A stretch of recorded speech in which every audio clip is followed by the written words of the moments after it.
अस्सलाम वालेकुम व्यूवर्स, कैसे हैं आप सब। मैं बिल्कुल ठीक और उम्मीद करती हूँ आप भी ठीक होंगे। तो आज की जो रेसिपी है वो भी बस छोटी सी है और बहुत ही इजी बन जाने वाली है।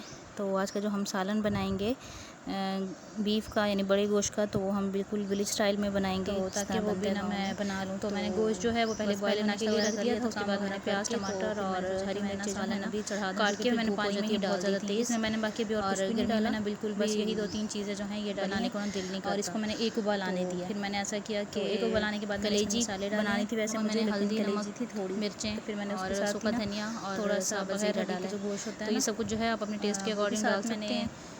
डाल लिया था ताकि तो बस ये डाल के और इसको मैंने ना अच्छी तरह से पका लिया है। इसको मैं उबलने के लिए छोड़ दूँगी, तब तक बाकी जो मेरे कुछ छोटे मोटे काम होंगे तो वो कर लूँगी, तब तक ये जो है गल जाएगा। और इसमें मैंने पानी बहुत ही कम डाला है क्योंकि जो कुर्बानी का गोश्त होता है ना वो बहुत जल्दी गल जाता है, तो उसके लिए आपको पानी बहुत ज़्यादा डालने की ऐसी कोई ज़रूरत भी नहीं होती। तो इसलिए मैंने भी इसमें पानी बहुत कम डाला है। तो मसाले डाल के और मैंने बस अभी से पकने के लिए छोड़ दिया। तो बार बार मैंने ढक्कन उठा के नहीं देखा था, बस थोड़ी देर बाद ही देखा था, तो फिर पानी वगैरह जो खुद था वो खुश्क हो गया था और गोश्त भी गल गया था। उसके बाद मैंने इसमें ऑयल डाला है और अदरक लहसुन का पेस्ट डाल के तो मैं इसको अच्छे तरीके से भून लूँगी।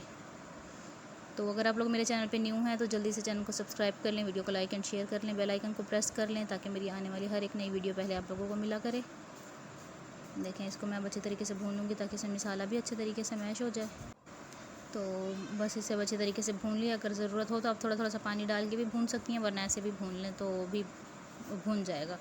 तो उसके बाद जो है मैंने इसे पिसा हुआ गरम मसाला डाला और थोड़ी देर के लिए मैंने इसे छोड़ दिया अंगारों पे ताकि ऑयल सेपरेट हो जाए।